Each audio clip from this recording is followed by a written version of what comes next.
Donc cette fête de la pomme, eh bien, c'est la deuxième que nous faisons en tant que Claque-Sabot. L'idée est venue du fait qu'on avait beaucoup de pommes dans la région. On veut faire vivre les traditions, mais les traditions, c'est aussi des traditions de terroir. Donc on a voulu faire vivre cette vie aux pommes, ce cidre, en sachant que c'est un aspect convivial et c'est un retour aux sources, c'est quelque chose de vrai. Voilà. Donc tout le groupe était d'accord pour faire une fête de la pomme et tout le monde se mobilise vraiment dans ce jus de pomme.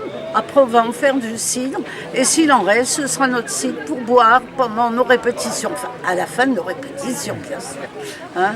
Donc pour nous ça fait partie de notre vie de groupe ce cidre-là, ce qui aussi explique pourquoi cette fête de la pomme, quoi. Cette année on a eu une idée un petit peu originale. On s'est dit on va essayer de trouver quelqu'un pour nous faire du boudin. Parce que dans nos campagnes, ça allait en même temps. Hein. Les pommes, le boudin, ça se marie bien. Voilà. Donc on a voulu faire un attrait supplémentaire et c'était aussi du terroir. On tue le cochon, on fait du boudin et dans les villages, ça réunissait tout le village. Il y avait un aspect convivial autour de la pomme.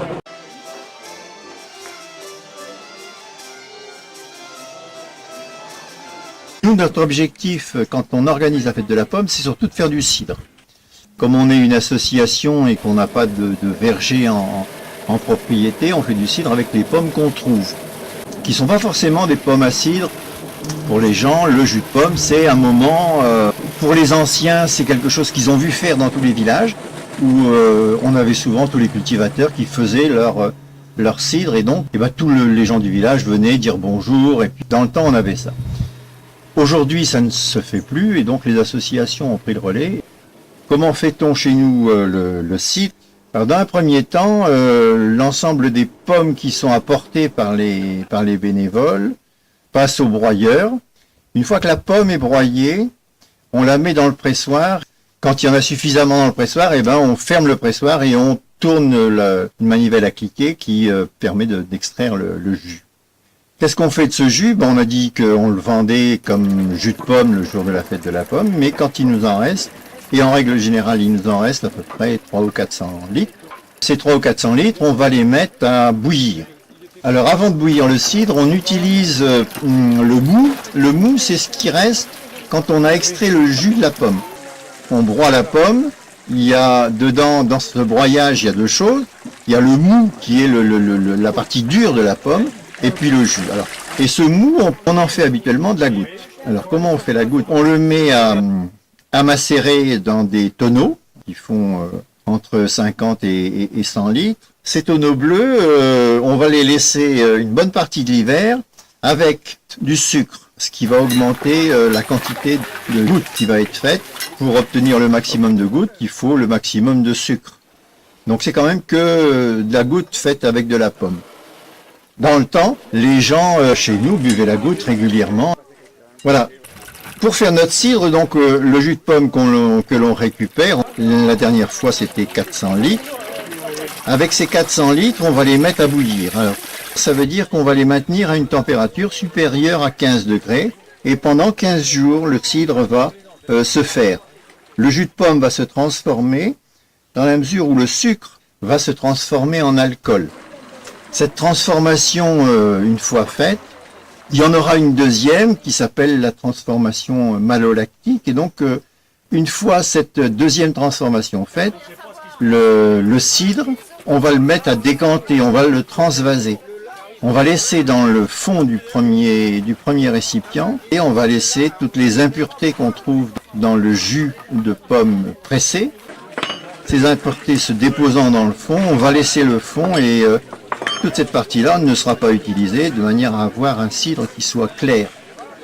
Quand on a donc fait ces deux transvasements, on fait deux transvasements de manière à avoir un jus le plus clair possible. À partir du mois de mars, on va commencer à regarder si on peut le mettre en bouteille. On a des bouteilles à cidre qui sont des bouteilles avec un goulot un peu plus large et un peu plus épais que les autres. Alors on met dans notre cidre une cuillère par bouteille, une cuillère à café de sucre et 2 grains d'orge. Et le grain d'orge, c'est fait pour que le cidre devienne pétillant. Ça veut dire que quand le cidre est fait, quand il sera mis en bouteille, il risque, quand on va le déboucher, de pétiller, et donc de sortir un peu de la bouteille quand on va enlever le bouchon. Alors on met pas de bouchon, nous on met des capsules. La dernière fois qu'on a fait du cidre, on a eu à peu près 300 bouteilles. Alors ces 300 bouteilles, on va les boire à l'occasion de nos manifestations. Ça permet d'avoir un moment de convivialité, mais ça permet aussi, avec la fête de la pomme, d'avoir un esprit de corps au niveau de la structure associative.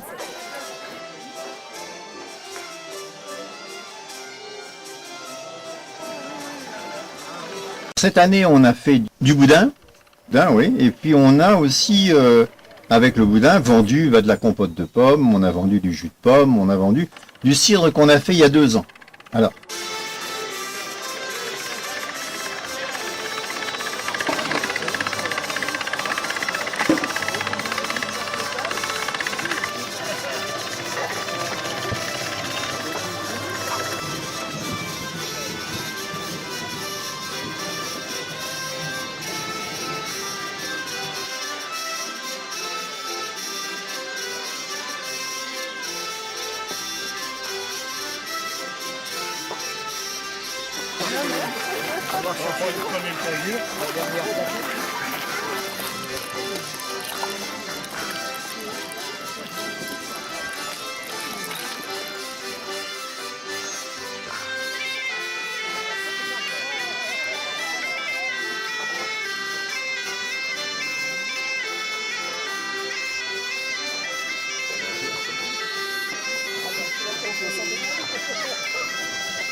Encore?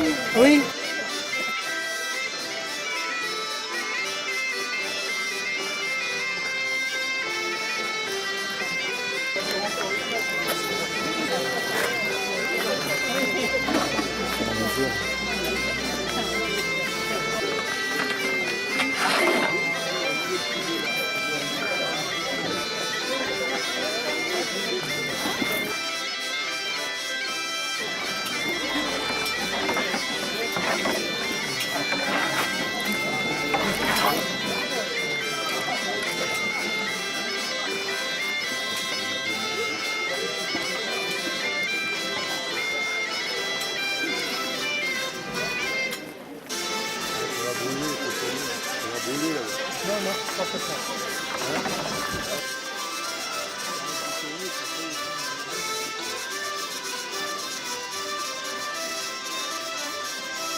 Il est dur comme ça, on dit qu'il bande.